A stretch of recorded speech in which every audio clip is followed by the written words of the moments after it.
So I recently heard the quote, "Show yourself working, not your finished work." And something clicked, and I'm not sure why in that moment it did, but it did. See, I always put the emphasis in my own mind on needing to show the finished project. And it's important, definitely, there's no doubt about it. However, what I forget is how helpful it is to actually show the process as I'm working through something. Because how I think and how the next person thinks is different.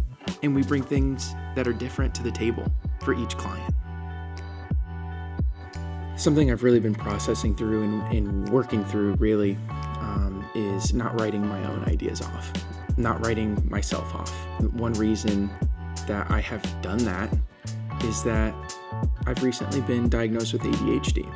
What that did growing up is it actually made me feel like my brain was broken. My ideas were always wrong.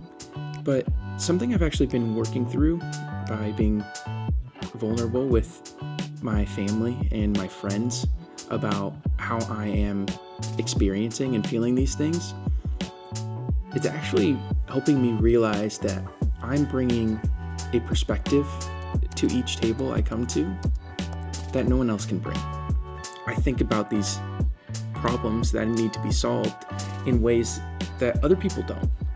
And I'm not saying it's better every time, but what I'm saying is it's different. And that's good. We bring more perspectives to the table. We bring more opportunities. And that's a really good thing. And that only helps each project. Because each project is individual. Each project is different.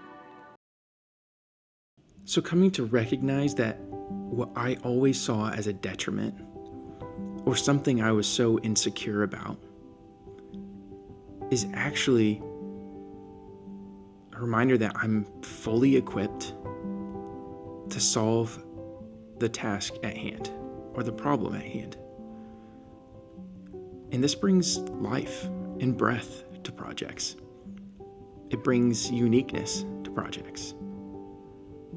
And I think by doing so, in recognizing these things, I'm now consciously engaging in developing how I show my work, and hopefully do so with excitement instead of fear and shame. And I think that when we begin to share our ideas without this fear and shame, we actually invite collaboration into the fold better. I also think that if I am able to get past this block, then can I actually learn to teach? That's what I'm hoping. I want to bring the things that I've learned along the way to the table. And I just want to be curious about how I can learn to grow and better communicate with the world around me, even though it doesn't necessarily cater to brains like mine. And that's okay. Again, I get to bring my own thoughts. I get to bring my own processing to every table that I'm at. So I think that what I'm trying to say with all of this being brought to light is that you'll be seeing more of my work in progress. And it's going to be a learning process. And I hope that it's fun for you as it's fun for me. And so I hope that you enjoy getting a peek behind the curtain as it was. And let's see what happens. Let's grow.